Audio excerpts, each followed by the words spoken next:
Hi everyone, let's see how you can fix DISM error code 87 in the most easiest way. To get started, simply search for services and open it. From here, find the Windows Modules Installer service. Double click on it, set the startup type to automatic and start the service. Save the changes.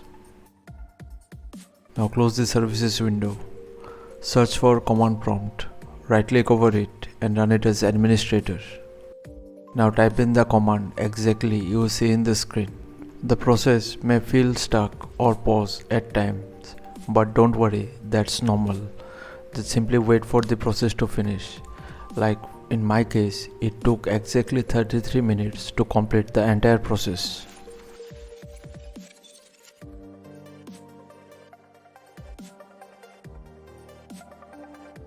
Once the scan completes successfully, close the CMD window and restart your computer, and that's it, the job is done.